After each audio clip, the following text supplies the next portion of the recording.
White House briefing. What Press Secretary Jen Psaki tells EWTN News Nightly. COVID relief. What lawmakers want to include in a stimulus bill and how it could affect you. Pandemic patience. Our guest in Rome describes how to protect people with disabilities. And Ash Wednesday preview. How to be celebrated differently around the country. On EWTN News Nightly for Tuesday, February 16th, 2021.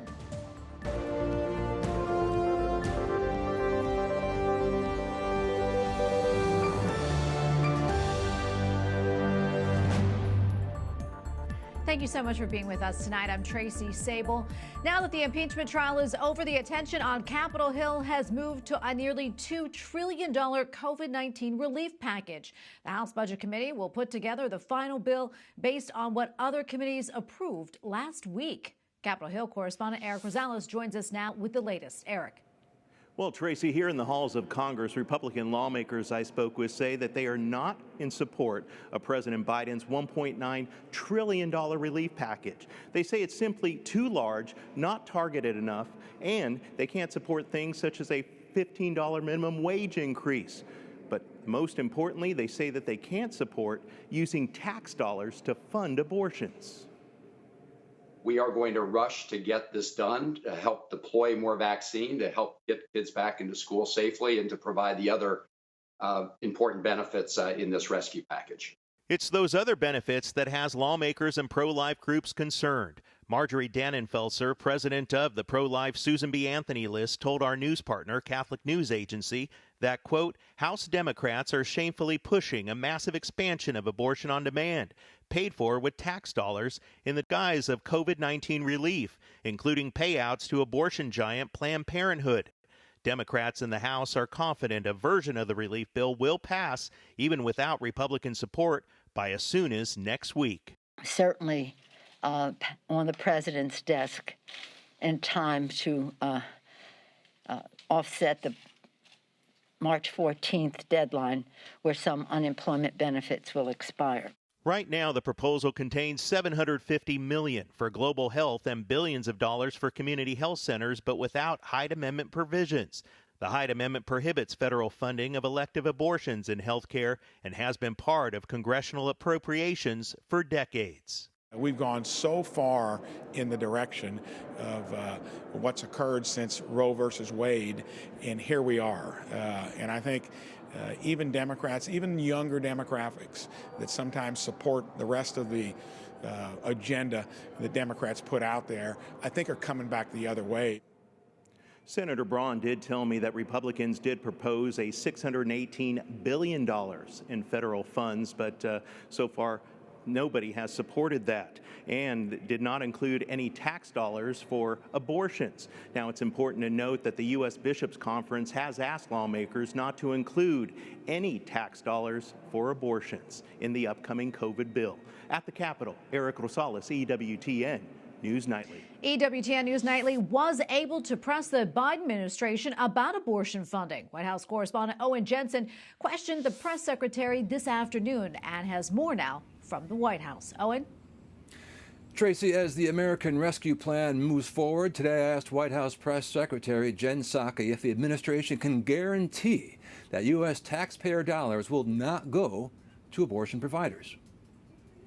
Can he guarantee Americans who don't want their tax dollars, pro-life Americans who don't want their tax dollars, funding abortion? Can the administration guarantee those tax dollars won't go to abortion? I think, Owen, as I've just noted, 3/4 of the public supports the components of the package, wants to see the pandemic get under control, wants to see people put back to work, vaccines and arms. So I think that answers your question. Press Secretary Jen Psaki also told me President Joe Biden's view towards eliminating the Hyde Amendment is, quote, well known.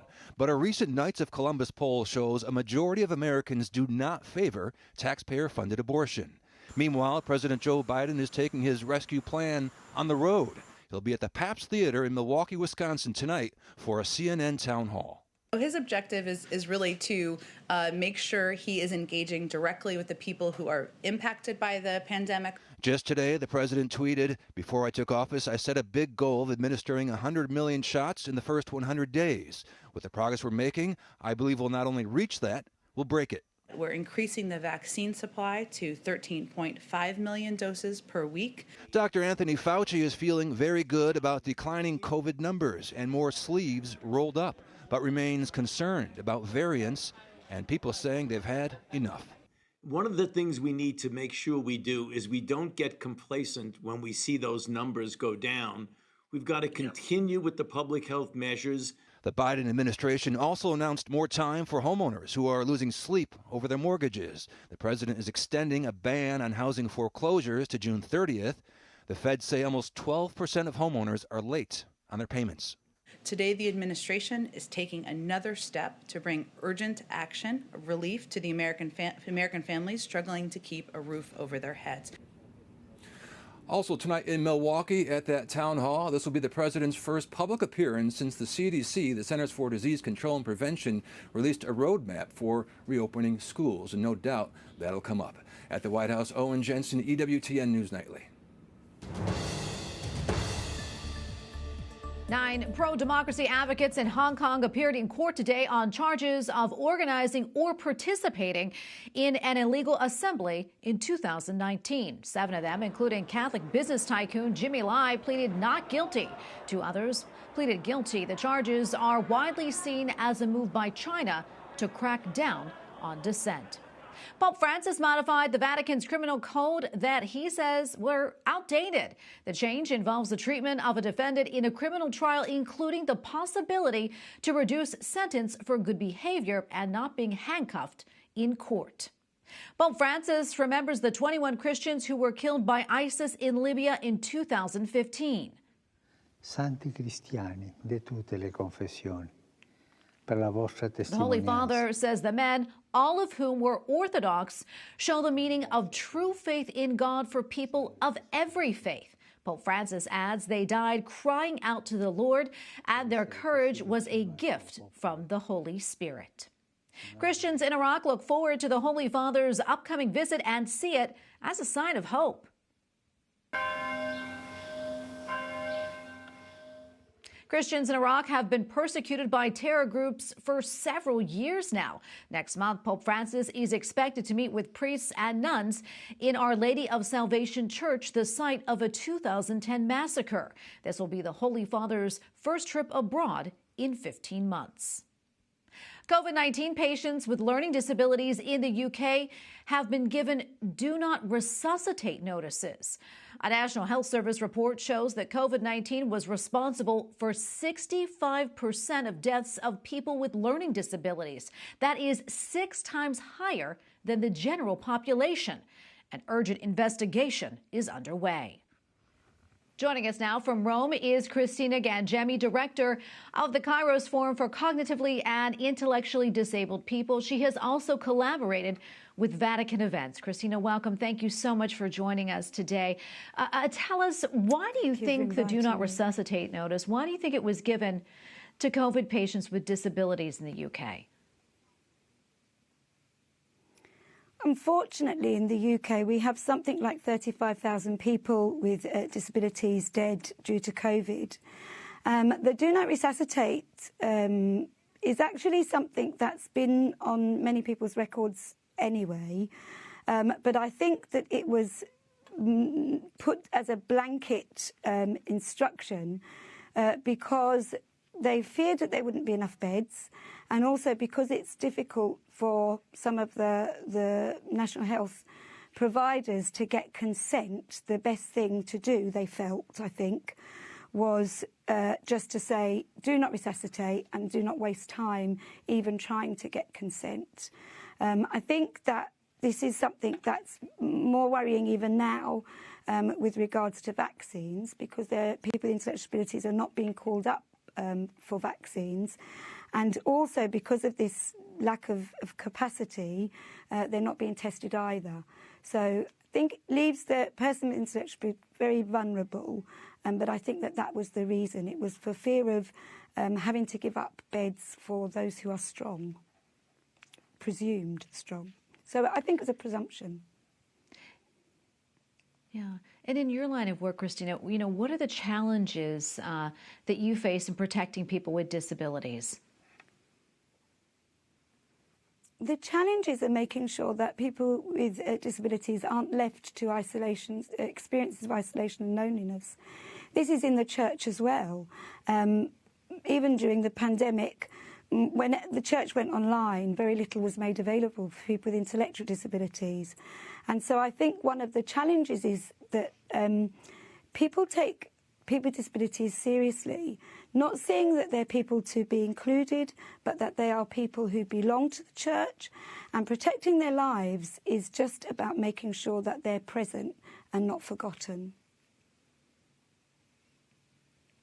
And Christina, we probably have about a minute left, but I'm wondering, before I let you go, is there anything about this DNR order in the UK that you think that people should know that maybe they're not aware of?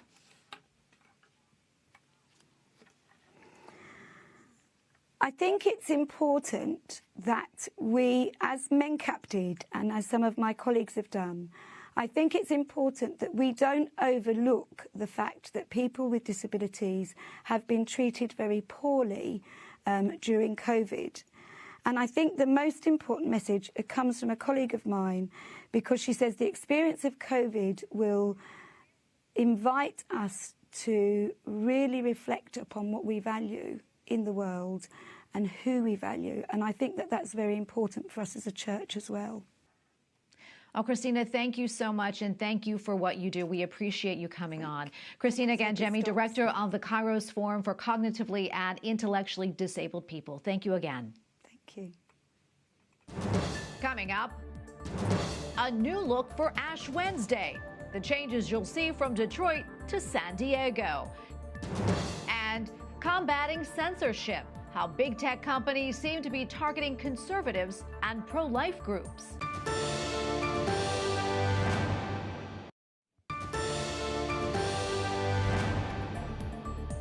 So how much control over online speech should big tech have? That's the question being asked amid growing concerns over censorship surrounding conservative and pro-life voices. Lila Rose, founder and president of Live Action, joins me now on Skype to talk more about this. Lila, welcome. So good to speak with you. I know your organization has faced this kind of censorship. You're welcome. Great to have you on. I know that you face this kind of censorship on Facebook and Twitter. Can you talk to us about what you experienced and also what you're hearing from others in the pro-life movement? Sure. So Live Action and I have faced censorship for over 5 years now. It's not anything new. We've been banned from advertising on Twitter for the last 5 years. Meanwhile, Planned Parenthood and other abortion lobbyists and abortion chain corporations are allowed to do advertising on Twitter. We've been permanently banned from Pinterest. Meanwhile, abortion clinics can actually be promoting sales pitches for abortions through images on Pinterest. It's a popular image sharing website. We have faced censorship and suppression from Facebook. We've had abortionists hired by fact checkers, by a third party that works with Facebook in order to try to shut down one of our pages and limit its growth, both my page and Live Action's page. So we've had a lot of trouble over the years, and I think it has been increasing the censorship that we're seeing from these social media companies. Other pro-life groups, I know Susan B. Anthony List at one point had an issue with advertising as well. And there are just ongoing concerns because we know the leadership at these companies are pro-abortion. Many of them are pro-abortion. Sheryl Sandberg, the COO of Facebook, has donated millions to Planned Parenthood. Many of them subscribe to a far left ideology that unfortunately is very pro-abortion. And so when they become the arbiters, when social media companies or Google position themselves as the arbiters of what is true and what is not, and they are pro-abortion, which inherently is an illogical position. It's denying the humanity, the scientific reality of the humanity of the child in the womb. But when they're saying that it's actually factual to be somehow pro-choice, even though that's a political position, it has nothing to do with facts or science. It has to do with this radical abortion ideology. When they position themselves as that kind of an arbiter, it can have a chilling effect on freedom of speech and the pro-life perspective shared online. So we are continuing to fight it and monitor it.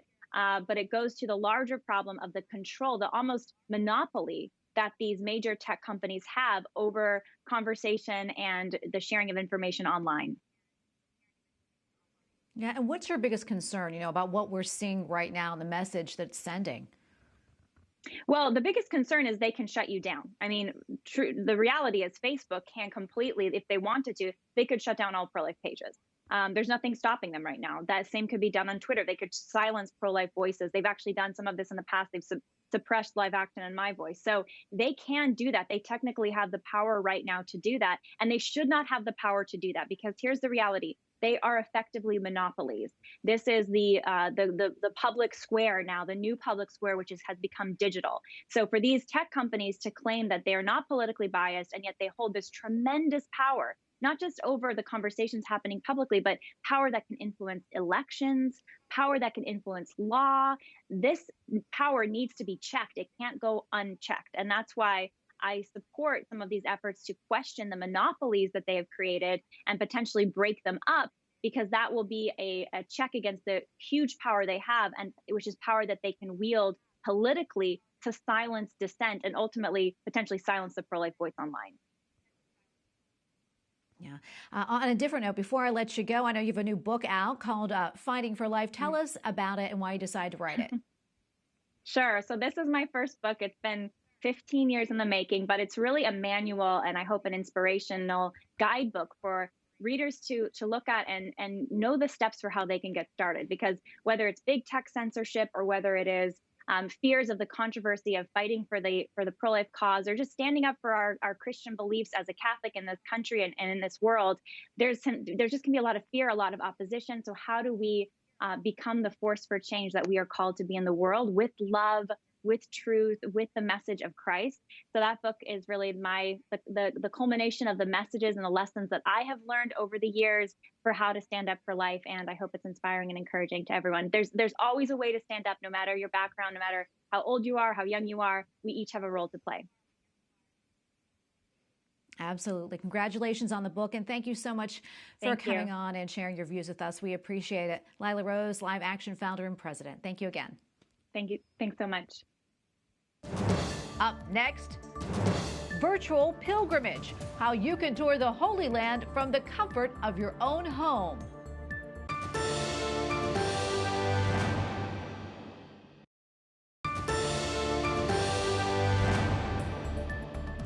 Lent starts tomorrow with Ash Wednesday, but COVID-19 is creating some changes this year. The faithful will still be able to receive ashes, but it may look a little different. Correspondent Mark Irons reports. Mark?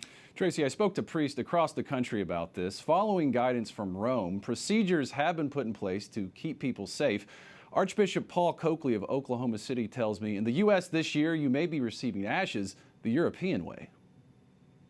We will use the method of sprinkling ashes on the head of the person that comes forward. Archbishop Paul Coakley of Oklahoma City says his archdiocese is following guidance from the Vatican this year on Ash Wednesday. In the United States, of course, our custom has been to mark with the sign of the cross. But in Italy, I know, in Rome, the Vatican, it's a sprinkling of ashes on the head. Along with sprinkling, some churches may use an instrument to administer ashes. Father Stephen Polis in the Archdiocese of Detroit says there is historical precedent within the church. An instrument can be used. There are times in the church's history, especially around the plague, the Great Plague in Europe, when an instrument was used to confer the sacrament. And so that can be used as well to confer ashes on Ash Wednesday. Father Polis told me some churches plan to use individual cotton balls or Q-tips to administer ashes. We just returned to our churches. And following COVID restrictions in California, Father Patrick Mulcahy in the Diocese of San Diego says parishioners are happy to have indoor worship again, and they are grateful to receive ashes. We'll use individual Q-tips and apply the ashes to the forehead, and then discard the Q-tip, and then use a fresh new one for the next person. Though the method of Ash Wednesday may look different, the message remains the same. We should take this season, and especially the day of Ash Wednesday, to really live for the Lord and commit ourselves to rooting out things that separate us from Him and doubling down on our relationship with the Lord. Another note on administering ashes. Guidance from the Roman Missal gives no indication that ashes can be self-imposed. Ashes are administered by a priest, and of course we're seeing safe ways for priests to impose those ashes in their churches across the country. In the studio, Mark Irons, EWTN News Nightly. A virtual pilgrimage is giving the faithful a chance to tour the Holy Land this Lenten and Easter season, and it's free of charge. Pilgrimage in Faith, a virtual Lenten journey through the Holy Land inspired by Abraham, our father in faith, offers daily reflections on the Creed alongside significant locations in the Holy Land, followed by Mass, allowing pilgrims to experience the culture and prayer of the Holy Land for more than 40 days. Joining me now on Skype is Kathleen Nichols, Chief Mission Officer of Magdala and one of the guides for this special pilgrimage. Kathleen, welcome. Thank you so much for being here with us. Really, what an incredible opportunity to experience the Holy Land in this way. Tell us a little bit about what people can expect to see and how you've organized each day. Well, when people join us for the virtual pilgrimage, and also thank you for welcoming me on the program, it's a privilege to be here. But every day people can come and join us virtually, of course, and they will be I will be taking them actually to different sites here in the Holy Land, sites that many people haven't had a chance to see, like Dan up in the north, the northern part of the more northernmost part of the northern kingdom of the Israelite people, and down to the very south in Bethel, where you had Jacob when he had his dream of Jacob's ladder with God at the top, the angels coming up and down. We'll be going to the coast. We'll be going all over Jerusalem, of course, to follow the Passion of Christ. But mostly we'll be talking about the Creed in places that speak to us about salvation history. That sounds fantastic. I know you conducted a similar pilgrimage back in October, and that included a visit to Nazareth. What is this like for you personally? Tell us about that, and also to help the faithful access these sites that are really of such importance. Well, our virtual pilgrimage in October was the first time we'd done something like this. We did the pilgrimage visiting the main sites that corresponded to the mysteries of the Rosary, being the month of the Rosary. And we went to Nazareth and Bethlehem and a lot of different places, of course, Mount Tabor. And so it was a wonderful way to deepen into the mysteries of salvation history. And for me personally, as a consecrated woman, I've given my life completely to God. And so living and working in a place where he himself manifested his salvation, his love to every single person is just, it's really a dream come true for me. And I think for most people in the world, everyone has in their hearts the desire to come to the Holy Land. And so since COVID has left many people isolated, many people in their homes, this is an opportunity for us to bring the Holy Land and the grace of not only seeing these places, but also praying in these places to them. And so if people are interested in seeing what this involves, they can certainly register on magdala.org. That's our website. And you can just follow the steps. And the reason why it's good to register is because you'll receive a virtual pilgrimage certificate after having completed the pilgrimage, just like you would receive if you came here in person. Because really, it's a privilege when we go to these sites. There are not people here right now, and that's unusual. Even in times of like an intifada or any type of war or disturbance, you'd still have some local people coming to these places, but under lockdown, they're empty. And so thanks to the custody of the Holy Land, the Franciscans who've been here for now over 800 years, that give us permission to go into these sites, you go in and it's quiet. It facilitates prayer and reflection and really deepening into the mystery that these sites hold. They have a memory and a place where you celebrate this memory, this Eucharistic celebration, usually with an altar and something that reminds us of where this mystery actually took place. Well, Kathleen, it sounds absolutely incredible. What a wonderful gift to give to people. And thank you so much for being on today. We appreciate it. Well, I sure thank you, and I hope that everyone can, take advantage of this opportunity. We've got 80,000 people on the English pilgrimage already registered, and almost 7,000 in the other pilgrimage. And so we just hope that you can join us, and we'll be praying for you from the Holy Land. Oh, thank you so much. And we thank you for watching tonight. For the entire EWTN News Nightly team, I'm Tracy Sable. Good night, and God bless.